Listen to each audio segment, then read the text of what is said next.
Isso aí. Então a gente começa com uma oração, tá bom? Querido Pai Celestial, muito obrigado por mais um dia. Obrigado por essa oportunidade de estarmos aqui reunidos para mais uma vez estudarmos sobre a Tua Santa Palavra. Abençoe a nossa reunião de hoje, para que nós possamos aprender mais sobre a história da nossa igreja, a história também da Reforma Protestante, da Reforma Luterana. E agradecemos porque o Senhor mandou servos para que até hoje podemos ter a palavra de Deus entre nós, a palavra de Deus proclamada entre nós até hoje. Nós pedimos que abençoe e nos dê o seu Espírito Santo para que abra nossas mentes, para que possamos entender um pouco mais sobre a tua palavra, sobre o que o Senhor tem a nos dizer no dia de hoje. Tudo isso nós te agradecemos e pedimos em nome de Jesus. Amém. Beleza, então vamos lá. Vamos falar um pouco sobre a história da igreja hoje, da igreja luterana, da IELB, né? Mas antes de conhecermos especificamente as origens da igreja luterana no Brasil, a gente precisa conhecer um pouco da história da igreja cristã de uma maneira geral, que é, por assim dizer, a pré-história da igreja luterana, né? Uma vez que a igreja luterana é uma igreja cristã, né? Faz parte da história da igreja cristã. Bom, quando Jesus ele subiu aos céus, ele deixou para os seus discípulos a missão muito especial de pregar o evangelho a toda criatura, como nós lemos lá em Mateus, capítulo 28. Jesus disse para eles lá, portanto, vão e façam discípulos de todas as nações, batizando-os em nome do Pai, do Filho e do Espírito Santo, ensinando-os a guardar todas as coisas que tenho ordenado a vocês. E eis que estou com vocês todos os dias até o fim dos tempos. E Jesus também prometeu para os discípulos que enviaria para eles o Espírito Santo, para que abrissem a mente deles e os guiassem no que precisassem falar ou proclamar para as pessoas. E essa promessa do envio do Espírito Santo se cumpriu lá no dia de Pentecostes, e após isso, os apóstolos começaram a cumprir fielmente, com fidelidade, a sua missão de proclamar a salvação por meio de Cristo Jesus para todas as pessoas. Porém, essa pregação do Evangelho, de uma mensagem tão linda do Evangelho, teve os seus percalços, teve muitas dificuldades ali. E assim como Jesus havia falado para eles, os discípulos, os apóstolos, foram extremamente perseguidos. E vários apóstolos e também cristãos foram mortos por causa da sua fé em Cristo Jesus. E nessa época lá dos apóstolos, do começo da igreja cristã, quem mais perseguia os cristãos era o Império Romano, que era, vamos dizer assim, o senhor daquele mundo, da época, daquele tempo. Imperadores como Nero, o Calígula, Décio, Diocleciano torturavam e martirizavam muitos cristãos, jogando eles aos leões, queimando cristãos vivos, matando os cristãos à espada, se não negassem a sua fé. Então, aquele período era um período bem difícil para os cristãos viverem, né? Tanto que o apóstolo Pedro, por exemplo, escreveu uma carta para que os cristãos perseguidos pudessem ser consolados e confortados com a mensagem do Evangelho.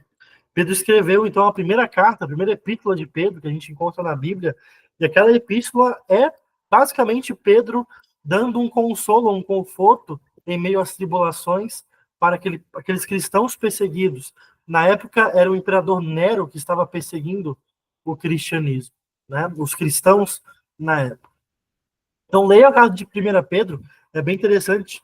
Estamos estudando ele com as servas, né? Com as servas de Coxim, também aqui do Jandaia.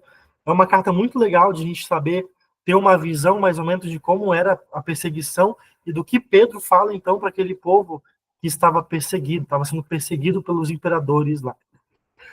Bom, mas estranhamente, mesmo com todas as perseguições acontecendo lá na época dos apóstolos, no ano a igreja cristã só aumentava cada vez mais e ia se espalhando pelo mundo inteiro. Então, apesar das perseguições, o cristianismo estava crescendo a roda, assim, estava crescendo muito.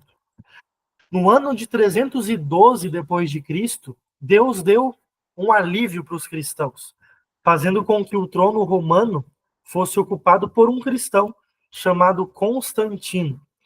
E nesse período que Constantino governou ali o Império Romano, Então, as perseguições aos cristãos deram uma pausa e o imperador decretou diversas coisas que beneficiavam a igreja. Então, o cristianismo, na época, foi declarado a religião do Estado. Então, Constantino, o que ele fez? Constantino era um cristão e ele, então, estabeleceu que o cristianismo seria a religião do Estado, seria a religião estatal daquela época. E a partir daí, então, a igreja cristã se multiplicou de uma forma assombrosa, porque o Estado mandava que todas as pessoas cristãs todas as pessoas fossem cristãs. Então, muitas pessoas acabavam aderindo à fé cristã não pela fé, né, mas sim porque o Estado mandava que eles fossem cristãos, né? Então, a igreja cristã se multiplicou muito na época de Constantino, porque o Estado mandava, então, que as pessoas fossem cristãs. E o problema disso é que o cristianismo crescia muito em quantidade de pessoas, mas em qualidade ficava a desejar, né? Porque muitas pessoas aderiam ao cristianismo apenas por interesse político e não realmente pela fé cristã, por ser cristão, né? E com isso, diversas heresias começaram a surgir e a se infiltrar na igreja, como superstições e práticas do povo pagão que começaram a entrar na igreja cristã, e práticas erradas de outras religiões do mundo inteiro começaram então a entrar, fazer parte também da igreja cristã. E aí começou um problema muito grande na igreja, né? Muitas heresias, muitas doutrinas erradas começaram então a entrar na igreja cristã. Bom, e com o crescimento da igreja, surgiram então os bispos. Os bispos, eles eram pastores de cidades maiores, vamos dizer que eles eram pastores das capitais, que supervisionavam e orientavam as igrejas das cidades menores, as cidades do interior da sua região. Vamos dizer que o bispo da nossa região aqui é o pastor Cláudio, né, lá de Chapadão. Ele é o conselheiro do distrito, logo ele está ali cuidando de todas as congregações da região aqui do Mato Grosso do Sul. Da mesma forma aconteceu lá, né? Os bispos, pastores das capitais, então, cuidavam das igrejas das regiões deles. Como Roma era a capital do império, então os bispos de Roma passaram a se considerar superiores aos outros bispos das outras regiões. E assim, de pouco a pouco, foi aumentando ali a autoridade dos bispos de Roma, né, até o ponto de serem chamados de pais ou papas da igreja cristã, atribuindo a si próprios a qualidade de representantes de Deus e de Cristo aqui na Terra. Então, esses bispos de Roma, que começaram a ser os papas da igreja, começaram a atribuir a si próprios ali como se eles fossem semideus aqui na Terra, né? Então, esses papas começaram a ter influência até mesmo sobre os príncipes e sobre os governantes da época, né? O que o Papa falava era autoridade sobre todo o mundo, né? Então, os príncipes e governantes começavam a doar e terras e propriedades para a igreja em troca de bênçãos e apoio político da igreja, dos papas. Então, assim, o papado começou a dominar não só a religião, mas também a política, né? Então, a igreja e o Estado ali estavam muito junto, assim, né? Não tinha uma divisão entre igreja e Estado, e tudo estava em torno ali. O Papa, então, geralmente o Papa às vezes tinha decisões até maiores do que os próprios príncipes e governantes, né? O que o Papa falava era o certo, né? Era o principal das coisas, né? Interessante que o apóstolo Paulo, por exemplo, lá em sua segunda carta aos Tessalonicenses, ele alertou para isso, dizendo lá no capítulo 2, versículo 3 e 4: ninguém, de modo nenhum, os engane, porque isto, o fim do mundo, não acontecerá sem que primeiro venha a apostasia e seja revelado o homem da iniquidade, o filho da perdição, o qual se opõe e se levanta contra tudo o que se chama Deus ou é objeto de culto, a ponto de se assentar-se no santuário de Deus, apresentando-se como se fosse o próprio Deus. Bom, então, movidos então por seus interesses políticos, interesses financeiros, estando em suas posições ali de quase um semideus, os papas começaram a criar uma série de doutrinas falsas, como, por exemplo, a transubstanciação da Santa Ceia, que o pão e o vinho se transformam ali no corpo e no sangue de Cristo, a adoração a relíquias e imagens de santos, especialmente muito voltada a Maria, a mãe de Jesus, o purgatório, né, que seria ali um lugar onde as almas que não merecem o inferno, mas que também não podem entrar no céu, se purificam ali dos seus pecados para então entrar no céu, né? Nós cremos que não é assim, né? No momento da morte, a morte define onde a pessoa estará, ou no céu ou no inferno. Na morte já está decidido. Então, o purgatório é como se fosse uma salinha de espera ali para entrar no céu, né? Onde se vai se purificar dos pecados, enfim, né? A outra doutrina também eram as indulgências, né? Indulgências era uma espécie de bilhete que as pessoas compravam para receber o perdão dos pecados e, consequentemente, também iam para o céu. Ou seja, as indulgências é como se fosse uma espécie de ingresso para o céu, né? As pessoas compravam as indulgências e ali estava garantido, então, o perdão dos pecados delas, né? E assim, gente, no decorrer dos anos, os anos foram passando, e a doutrina da salvação pela fé em Cristo Jesus, que os apóstolos pregavam bastante, que os cristãos do mundo inteiro estavam bem firmados, gradativamente passou a ser substituída pela salvação pelas boas obras, né? Ou até mesmo pelo dinheiro, comprando as indulgências dos papas. Ou seja, a igreja de Cristo passou a não ser mais de Cristo, né, com ensinamentos de Cristo, mas sim passou a ser regida por homens e por doutrinas humanas para o benefício próprio, né? Então, muitas doutrinas foram criadas baseadas em políticas, em finanças da época, que acabaram, então, acabando com o cristianismo como ele realmente era, né? A fé em Cristo Jesus, a fé que salva, a doutrina dos apóstolos, não, a doutrina bíblica passou a não ser mais o principal, mas sim a igreja, o que o Papa falava era o principal, né? Então a igreja cristã, na época ali, começou a estar totalmente corrompida, repleta de heresias e longe de Deus, longe de Cristo. O povo da época não tinha mais acesso à Bíblia e, consequentemente, aquele povo estava sendo mantido em ignorância sob as rédeas do papado, né, que, com base em superstições e em leis eclesiásticas ali, leis absurdas, garantia a condenação ao inferno para todos aqueles que não obedecessem ao Papa e não praticassem as boas obras e obrigações exigidas pela Igreja. Então, resumidamente, a época ali dos papas do Império Romano estava um verdadeiro caos, né? As pessoas não tinham mais esperança, não tinham mais paz de espírito, porque elas tinham na mente que tinham que fazer obras para poder se salvar, e sabendo disso, nada do que elas faziam agradava totalmente a Deus. Então eles viviam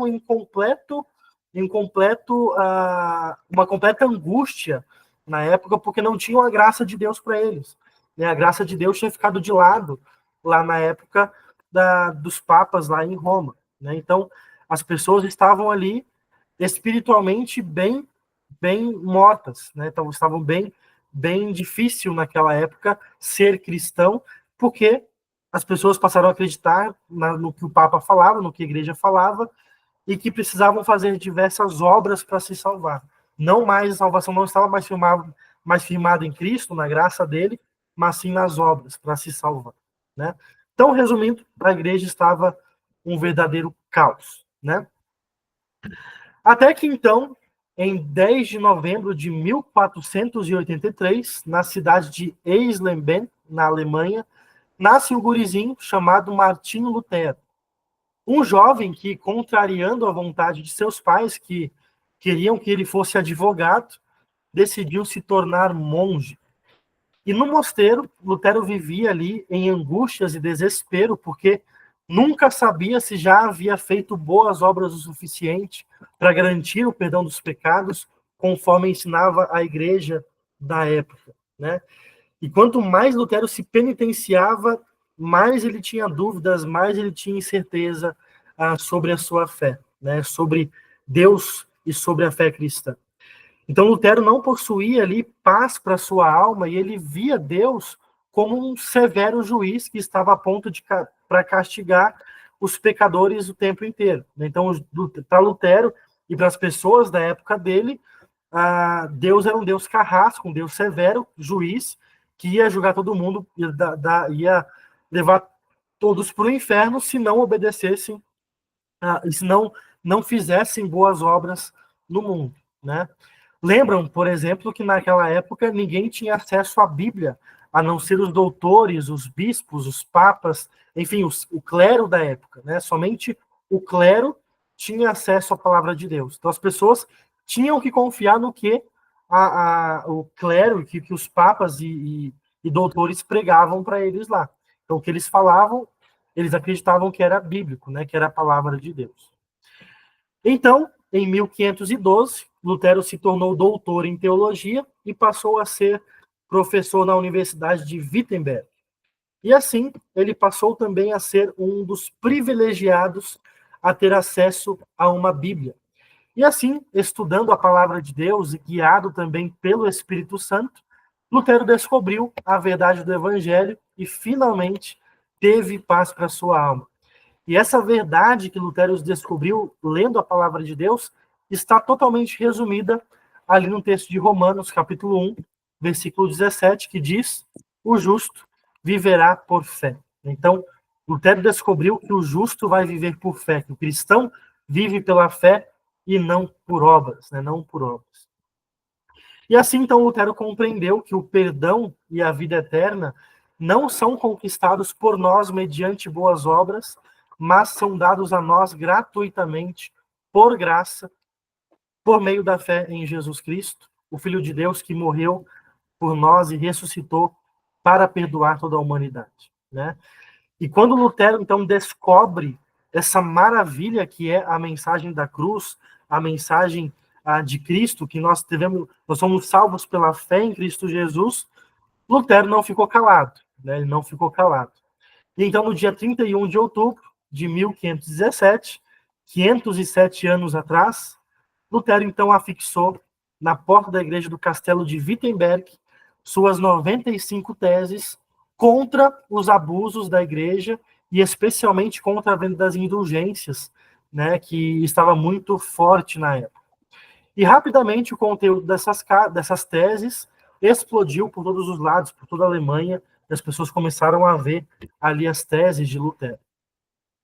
Lutero, então, passou a participar de diversos debates teológicos com as autoridades civis e também eclesiásticas da igreja, que tentavam fazer com que Lutero renunciasse à verdade que ele tinha descoberto e se retratasse de suas críticas à igreja e também ao Papa. Por isso, em 1520, Lutero foi excomungado pelo Papa e, no mesmo ano, Lutero pegou aquela bula que ele recebeu do Papa de excomunhão e queimou essa bula em praça pública, rompendo, assim, com a Igreja Católica Romana de vez, né? E em 1530, então, surgiu a Confissão de Augsburgo, né, 10 anos depois dessa excomunhão de Lutero. Então, Lutero e mais alguns seguidores escreveram a Confissão de Augsburgo. Né? Lutero e Felipe Melanchthon, um fiel lá, a companheiro de Lutero, escreveram, então, a Confissão de Augsburgo. E esse documento, essa confissão, trazia um resumo dos ensinos luteranos. E assim, pouco a pouco, o ideal da reforma da Igreja Católica que Lutero possuía... Ó, Juninho, a história da Júnior? Reforma Protestante. Isso aí, exatamente. Então, assim, o ideal da reforma da Igreja Católica que Lutero possuía, que queria fazer, né? Lutero queria reformar sua igreja, a igreja que ele tanto amava, ele se viu obrigado, juntamente com seus seguidores, a formar um grupo separado de cristãos que queriam permanecer fiéis às verdades bíblicas do Evangelho. Então, assim surge a Igreja Luterana, né? Surge, então, desse caos ali da Reforma, surge então a Igreja Luterana, da qual nós conhecemos hoje. Gente, Lutero ele nunca quis criar uma nova igreja, né? Pelo contrário, ele amava a sua igreja e a ponto de se tornar padre, né, para proclamar o evangelho na sua igreja. Mas devido aos seus questionamentos ao Papa, à igreja, então ele é expulso. E por isso surge então a Igreja Luterana, não porque Lutero quis criar uma nova igreja, né? Mas ele queria voltar lá aos princípios da igreja cristã que haviam se perdido no decorrer do tempo. Então a Igreja Luterana, gente, não é uma igreja nova, né? Mas é a mesma Igreja Católica, porém purificada dos erros doutrinários da Igreja Católica Romana, né? Que deturpou totalmente o Evangelho de Cristo e a graça de Deus havia se perdido ali na Igreja Católica, né? Por isso, a Igreja Luterana mantém o uso da liturgia, né? Se você vê for numa igreja, no culto da Igreja Luterana, você vai ver a liturgia sendo feita, né? Mantém também as vestes talares, né? Que os sacerdotes usavam desde o Antigo Testamento, né? E mantém as práticas litúrgicas de culto usadas desde as épocas dos apóstolos, né? Podemos, quem sabe, talvez, num futuro aí, fazer uma série de estudos somente sobre o culto, né? Para entendermos melhor sobre ele, né? Então, a nossa liturgia, as vestes talares, são coisas que são herança lá da época dos apóstolos ainda, né? Então, da história dos apóstolos, da primeira igreja cristã. Então, a gente manteve a mesma coisa que se fazia lá 2000 anos atrás, né?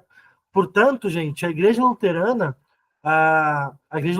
é a mesma igreja que se reunia no tempo de Jesus, é a mesma igreja a qual Paulo direciona as suas cartas lá, é a mesma igreja do Antigo Testamento, do Novo Testamento, é a mesma igreja de Jesus Cristo, com mais de 2000 anos de história, né? Então, Lutero simplesmente voltou às raízes que haviam sido se perdidas. Então, a Igreja Luterana mantém, então, os ensinamentos dos apóstolos lá, dos primeiros, das primeiras igrejas lá, da época dos apóstolos. Então, não é uma nova igreja, mas é uma igreja com 2000 anos de história que simplesmente se perdeu no meio do caminho, mas então Lutero, movido por Deus, movido pelo Espírito Santo, com certeza, restaurou e voltou novamente ali a doutrina pura, a doutrina santa, baseada na palavra de Deus, né? Então, essa é um pouco da história da Igreja Luterana, né? Da nossa Igreja Luterana por si só. Até aqui, alguma pergunta ou questionamento? Antes de vocês falarem, vou pegar uma água para mim ali. Rapidinho, já volto aí.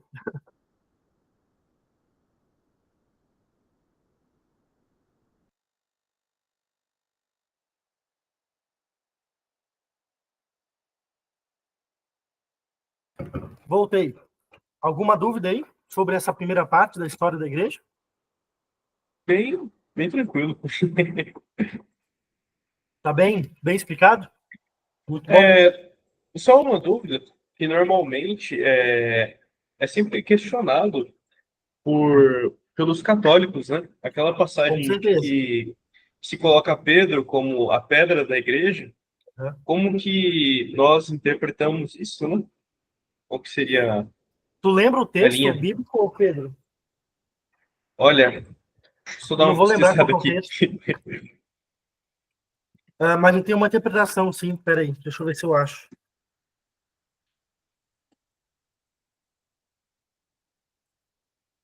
Parece que é Mateus 16 ao Mateus 19.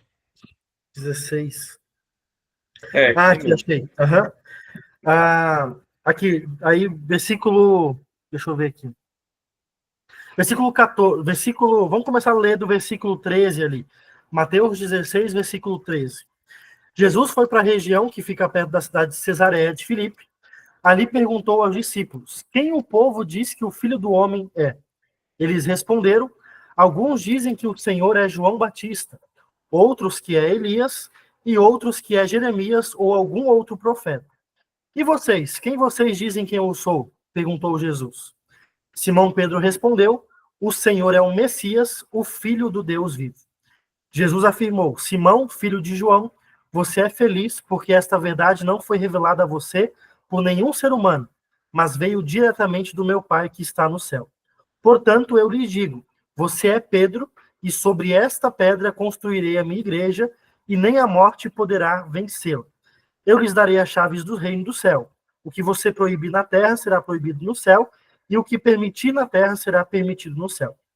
Então Jesus ordenou que os discípulos não contassem a ninguém que ele era o Messias. Bom, nesse texto nós temos duas coisas, né? Primeiro a gente tem o ofício das chaves, ali no versículo 19, né? Jesus diz: eu lhes darei as chaves do reino dos céus, o que você proibir na terra será proibido no céu, o que você permitir na terra será permitido no céu. O que é o ofício das chaves, gente? O ofício das chaves é o ofício que nós, pastores, temos, né? Quando a gente vai no culto, por exemplo, quando vocês ouvem dos pastores falando assim: eu perdoo os vossos pecados, né? Eu perdoo o pecado de vocês. A gente está perdoando realmente em nome de Cristo o pecado de vocês. Porque como Jesus diz para os apóstolos, né? Disse lá nos apóstolos: o que vocês fizerem na terra será também feito ali no céu, né? O que vocês permitirem será permitido no céu e assim por diante, né? Então, a gente crê, os pastores são ordenados a esse ofício, né? De administrar a palavra de Deus, administrar os sacramentos, também administrar o perdão dos pecados. Por isso que a gente então pode perdoar os pecados de vocês, a gente pode orientar vocês e pode administrar os sacramentos, né? Porque são coisas que Deus instituiu, que Jesus instituiu e que agora é responsabilidade da igreja, né? E a igreja faz isso, administra isso através dos pastores. Esse é o ofício das chaves. Mas a questão do Papa ali, né? Os católicos apostólicos romanos, né, que tem o Papa ali, eles interpretam essa fala de Jesus aqui no versículo 18, eles interpretam. Vou ler de novo para vocês aqui, versículo 18. Eu lhes digo: você é Pedro, e sobre esta pedra construirei a minha igreja, e nem a morte poderá vencê-la. Os católicos interpretam isso aqui como se Jesus falasse que sobre Pedro estaria firmada a igreja dele, né? Então, sobre Pedro, para os católicos, sobre Pedro está firmada a igreja católica. Por isso que Pedro é o primeiro papa, né? E aí, sucessivamente, foram feitos mais papas, né? Mas como a gente disse antes, né? A história dos papas começou quando? Lá em Constantino, não foi na época de Pedro, né? Nos bispos lá, que se sentiram maiorais na época, no Império Romano, e eles tomaram para si a responsabilidade de serem semideuses aqui na Terra. Então, não quer dizer que Pedro foi o primeiro, essa foi uma interpretação que os católicos colocaram para, então, darem suporte para a doutrina do Papa, né, para a doutrina papal. Como é que nós entendemos esse texto? Jesus não firmou a igreja dele sobre Pedro, mas sobre a confissão de Pedro. Qual foi a confissão de Pedro? Lá no versículo 16. O Senhor é o Messias, o Filho do Deus vivo. Então é como se Jesus dissesse assim, ó: Pedro, sobre a tua confissão, sobre esta pedra que é a sua confissão, que eu sou Deus, o Filho, que eu sou o Messias, o Filho de Deus vivo, sobre a sua confissão, sobre essa confissão, eu edificarei a minha igreja. E aí tem um estudo gramatical aqui no grego para a gente chegar a essa conclusão. Eu não vou lembrar desse estudo gramatical, nem vou lembrar do grego, né, para falar para vocês, mas tem todo um estudo gramatical que nos leva, que não é sobre Pedro que Jesus edifica a nossa igreja, mas sim sobre a confissão dele. Tu és o Cristo, o Filho do Deus vivo, né? Ficou bem explicado? Deu para entender isso aqui? Sim. Então, a pedra aqui é a confissão de Pedro, não Pedro em si, né? Então, a nossa igreja está firmada na confissão de Pedro, que é ali que tu és o Cristo, o Filho do Deus vivo, né? Mais algum questionamento sobre isso? Tá tranquilo? Bom, agora vamos passar para a história da nossa igreja especificamente. Aqui vai ser um pouco mais rápido, então vamos terminar um pouco cedo hoje, né? Mas eu dei uma resumida aqui na história da nossa igreja, Igreja Evangélica Luterana do Brasil. Como é que a nossa igreja surgiu aqui no Brasil, né? A partir do que nós vimos da Reforma Luterana, enfim, como é que a nossa igreja chegou, como é que essa igreja luterana chegou aqui no Brasil. A nossa igreja, IELB, aqui no Brasil, a igreja luterana, na verdade, de maneira geral, ela surge no Brasil cerca de 380 anos após a Reforma Luterana. E o processo para a fundação da IELB, né, do Brasil, da nossa igreja no Brasil, começa por volta de 1840, quando um grupo de imigrantes alemães da região da Saxônia chegam nos Estados Unidos e em 1847 eles fundaram a Igreja Luterana Sínodo, a União de Missouri, né, no estado americano, né? Missouri é o estado americano, para quem não sabe, né? Então, esses alemães, esses imigrantes chegaram então nos Estados Unidos e fundaram a Igreja Luterana Sínodo de Missouri, lá no estado de Missouri. E essa igreja nos Estados Unidos começou a crescer, começou a mandar diversos missionários para diversos lugares do mundo inteiro, né, vários países, e dentre esses países que esse sínodo mandava missionários, o Brasil estava incluso nesses países que estavam recebendo missionários do sínodo de Missouri. Mas, na época, o nosso país já vinha recebendo pastores da Alemanha que vinham atender os imigrantes que vieram aqui para a Alemanha. O primeiro deles, pastor Ehlers, o Ehlers é o sobrenome dele, ele havia chegado no Brasil por volta de 1824, juntamente com o primeiro grupo de imigrantes vindos da Alemanha, né? Então, e um ano depois que o pastor Ehlers chegou com esse primeiro grupo, chegou um outro grupo de imigrantes da Alemanha, e com eles veio junto o pastor Carlos Voges. E nessa época também chegou o pastor Friedrich Klingerlöfer, que provavelmente ali era o único pastor ordenado entre os imigrantes. E esses pastores que vieram ao Brasil da Alemanha eram, na maioria, pastores da Igreja Evangélica Unida da Alemanha, a União de Luteranos e Reformados lá da Alemanha. E esses pastores organizaram, em 1866, o Sínodo Rio-Grandenses, lá no Rio Grande do Sul, que hoje é conhecida como a Igreja de Confissão Luterana no Brasil. Então, é a nossa irmã Confissão Luterana, a ISLB, né? Então, a ISLB surgiu no Brasil antes da IELB, né? Então eles são mais antigos do que nós, porque vieram então esses pastores lá da Alemanha que fundaram o Sínodo Rio-Grandense aqui no Brasil, né? Mas o início mesmo da IELB, ele se dá por volta de 1900, quando um pastor chamado Christian Brothers aceitou um comissionamento do Conselho para Missões Internas do Sínodo de Missouri para avaliar as oportunidades missionárias aqui no Brasil. Então, lembra daquele sínodo de Missouri fundado lá nos Estados Unidos? O Christian Brothers fazia parte desse sínodo e ele recebeu um chamado, um comissionamento para vir ao Brasil para entender ou pesquisar ou avaliar as oportunidades missionárias que existiam aqui no nosso país. Então, a congregação de Scranton, lá no estado de Missouri, a qual o pastor Christian estava servindo lá na época, deu a devida licença para o pastor Christian vir ao Brasil e fazer esse trabalho missionário, esse trabalho de avaliação de missão aqui no Brasil.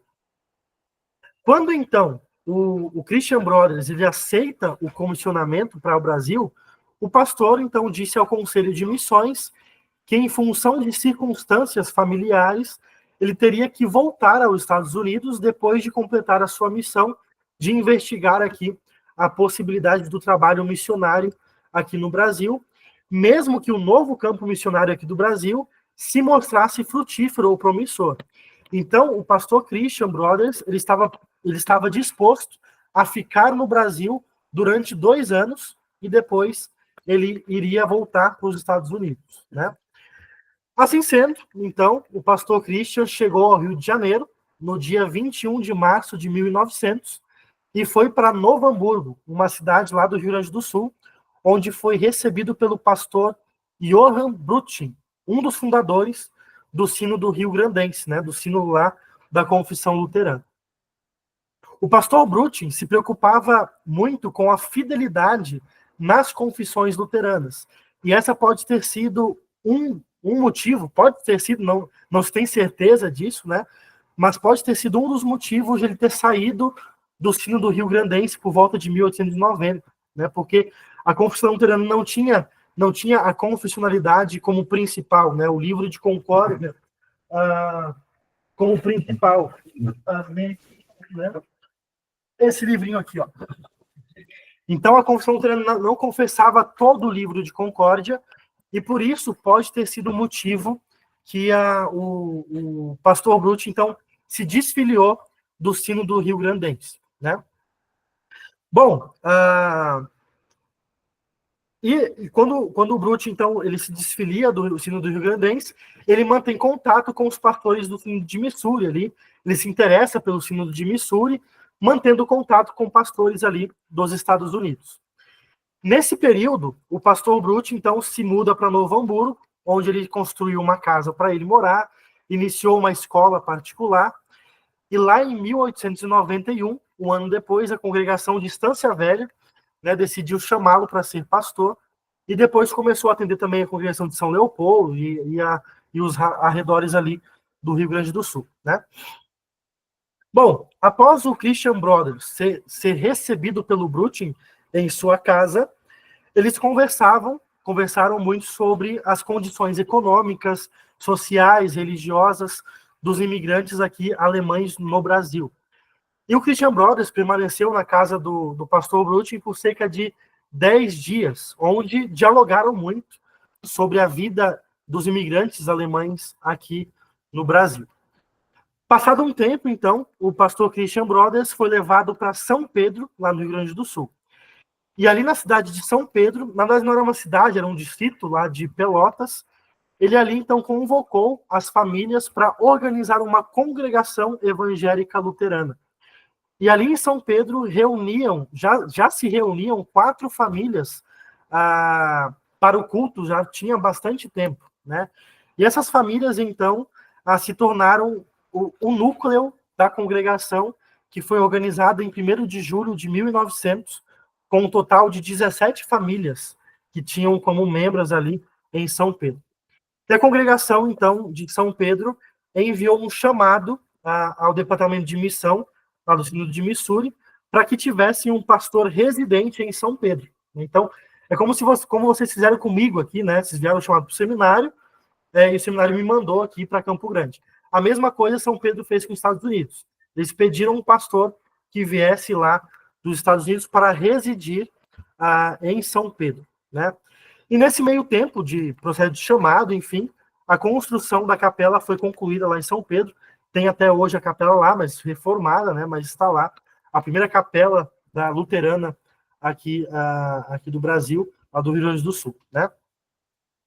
Bom, o pastor Christian Brothers também iniciou lá em São Pedro uma escola paroquial que em outubro daquele ano de 1900 contavam com cerca de 22 alunos e relatou para o sínodo que o trabalho com as escolas paroquiais poderia se tornar um dos princípios básicos ali para trazer o trabalho missionário para o Brasil.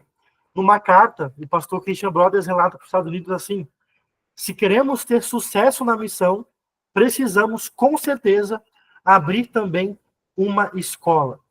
E essa história de escolas luteranas se espalhou pelo Brasil inteiro. Então, a gente, no Brasil, temos diversas escolas luteranas espalhadas pelo Brasil inteiro. A nossa paróquia, Dr. Martinho Lutero, começou com uma escola também, pelo que eu sei, né? Lá onde é a nossa sede paroquial, né, do Dr. Martinho Lutero, antes era uma escola, então escola luterana. Então vejam como a ideia das escolas se espalhou pelo Brasil inteiro, né? Então, ali o Christian Brothers foi o pioneiro nessa questão de escolas, né? E um tempo depois, então, os Estados Unidos então mandou um pastor para morar em São Pedro, o pastor William Mahler, né? O pastor Mahler, então, foi o pastor escolhido para vir ao Brasil e ser pastor lá na congregação de São Pedro, né? E o Christian Brothers, quando o pastor ali, Mahler chegou, iniciou mais algumas viagens, né, missionárias para o interior do Rio Grande do Sul, né, mais para Pelotas, para São Lourenço.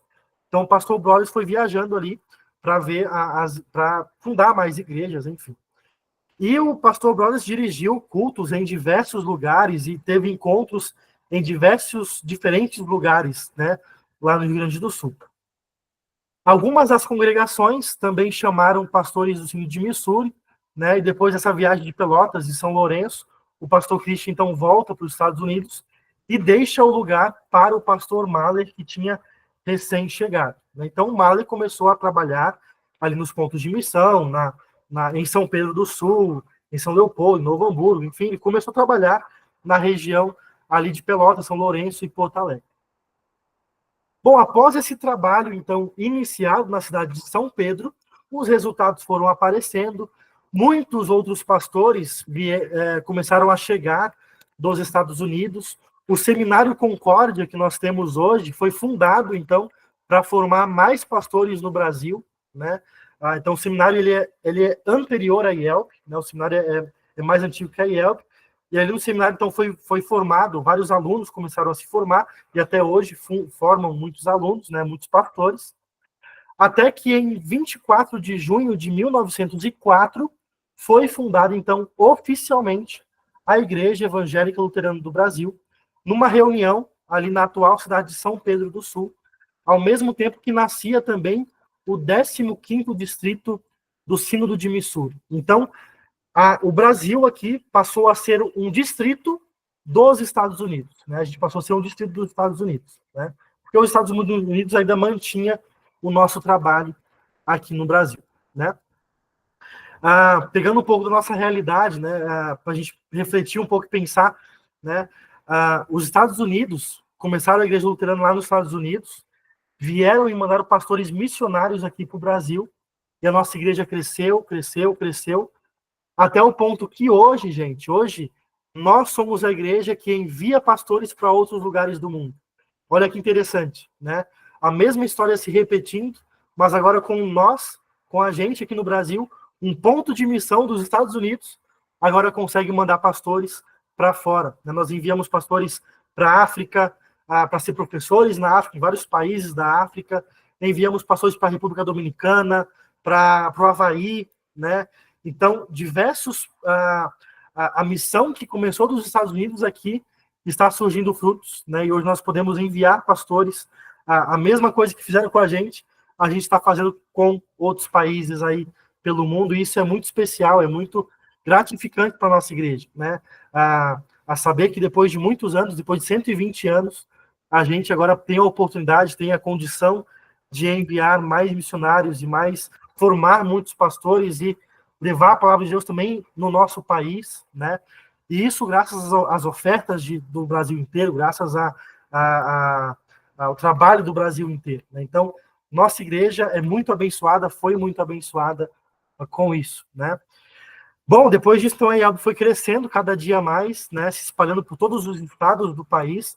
Nós temos igrejas luteranas do Brasil em todos os estados, né? Talvez em uma cidade, em um estado só, né? Mas todos os estados têm igreja luterana, né? Isso é muito legal.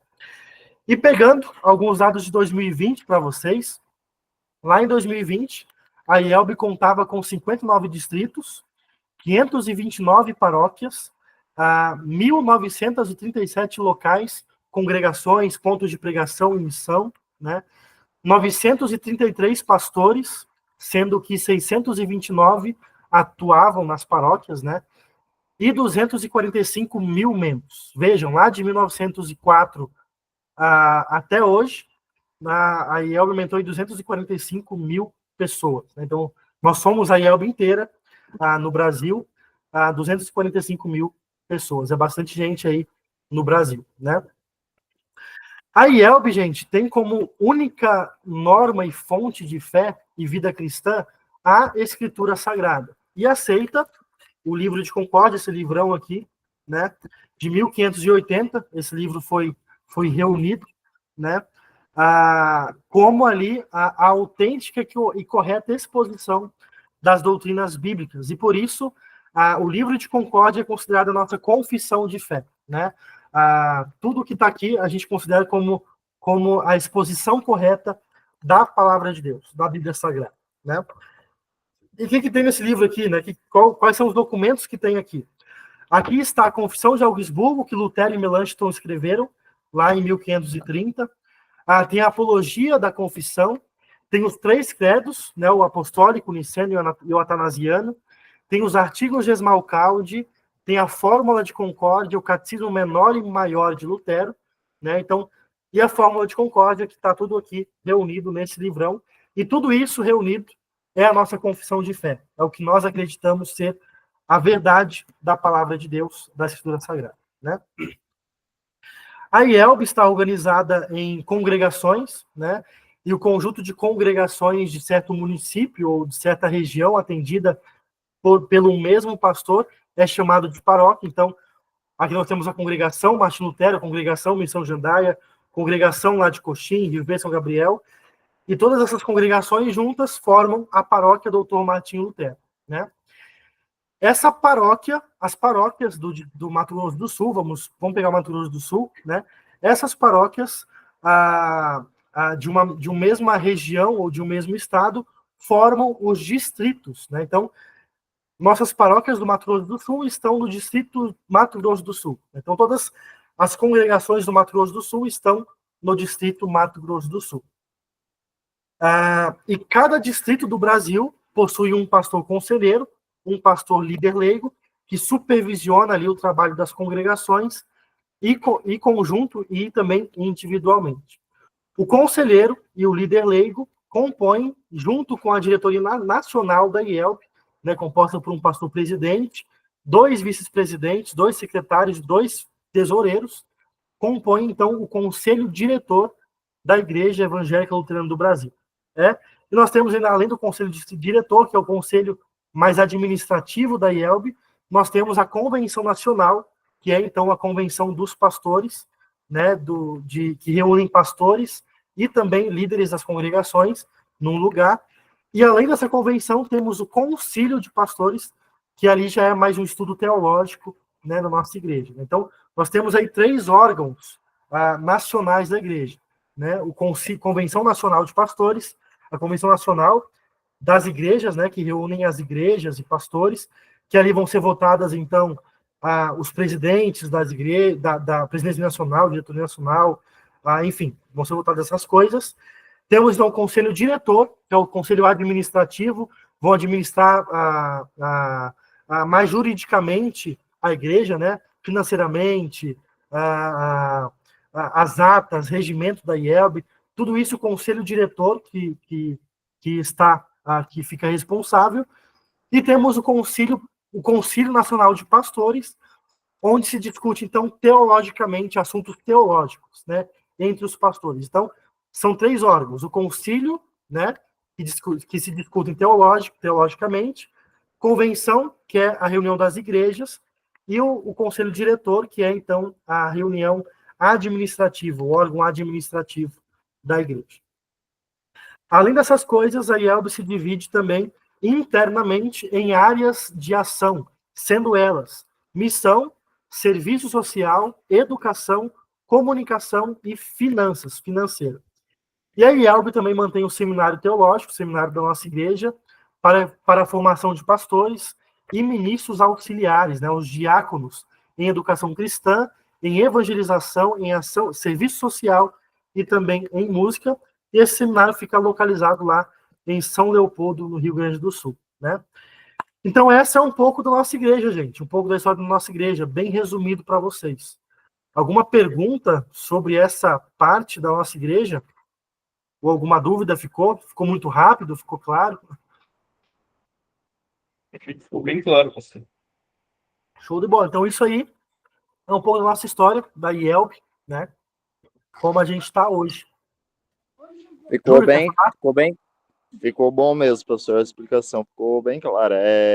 Maravilha. A minha mãe, lá no Acre, tem um inário do Sínodo de Missouri, se eu não me engano. Olha Tudo aí em que legal. alemão. Uhum. Que legal. Eu tenho A um lá também, histó- eu tenho um aqui também. Na verdade, a história da família, nossa família, parte de mãe, desde a Alemanha, eles já eram luteranos. Uhum. E Legal. aí, eu acho, se eu não me engano, a Juliana Kaiser, da parte da avó. que veio, na época a igreja luterana não tinha vindo ainda. Ela Sim. foi uma das, como posso falar, fundadoras da igreja da Confissão Luterana, com a esperança de reorganizar a igreja aqui. É Legal, uma história legal. bem longa, se for contar É. mesmo, vai umas 3 horas contando. Sim, sim. Não, a Mas igreja luterana, a igreja luterana de maneira geral, né, a confissão e a nossa, né, se for pegar os fundadores das igrejas aqui, a gente vai ter muita história para contar. Nossa, o pessoal mais ixi, antigo aí vai saber contar muito, né? o Aqui no meu avô, Jandar do Lister, né, o Lister sabe muito meu, da história da igreja, né? meu Sabe, vocês avô não Lister que tá com contava a da série aí, né? época, meu avô contava da época que era ministrado em alemão. Aham, Aí aham, começou a ditadura, daí foi proibido. sim, é isso mesmo, né? Mas- Meus, Aham. meus avós também, meus avós viram isso também, né? Na época não sei se foi da ditadura, mas que foi proibido falar alemão. Aí as igrejas tiveram que todos se modificar e aprender o português na marra ali. E assim, nossa igreja, todos os jornais, o Mensageiro Luterano, a revista das Servas, a revista dos jovens, tudo era em alemão, né? E depois do decreto do Brasil, tiveram que fazer tudo em português rapidamente ali, mudar tudo, aprender tudo. E foi uma época bem tensa aí para a igreja, né? Mas conseguiram. Pastor, eu tenho uma dúvida, mas não quanto aqui no Brasil, na Alemanha, na Primeira e Segunda Guerra Mundial. Como que a Uhum. igreja conseguiu sobreviver? Não sei, não sei. Eu conheço um pastor que foi preso na guerra, o pastor Dietrich Bonhoeffer. O Bonhoeffer tem uns sermões assim, ó, muito bons. Ele estava preso, escreveu, né? Foi preso na guerra. Mas nossa igreja sobreviveu. Não sei como, mas sobreviveu. Sobreviveu até hoje aí. Assim, a Depois igreja passa. sobreviveu a muitas coisas, né? Não só a guerra da Alemanha, mas vamos pensar na Rússia, na Rússia e na Ucrânia. Nós temos luteranos na Rússia e na Ucrânia. Estão lá sobrevivendo à guerra, né? Estão lá firmes e fortes, né? Aqui Aham. a ditadura militar, enfim, momentos difíceis no Brasil, né? Financeiros também, né? Crises financeiras. Nós sobrevivemos. Estamos aí sobrevivendo até hoje, né? Aos poucos vamos sobrevivendo. Eu acho que a gente sobrevive, a igreja cristã sobrevive a essas coisas, porque é Deus que está guiando, né? É Deus que está no controle. Então, tendo Deus no controle, nosso servo mais poderoso aí, ele mantém a nossa igreja aqui no Brasil, mesmo nas dificuldades. Vamos pensar lá no imperador Nero, né? Nero, na época do 1 Pedro, dos apóstolos, que a gente falou no começo do estudo, né? Como é que a igreja sobreviveu ali, né?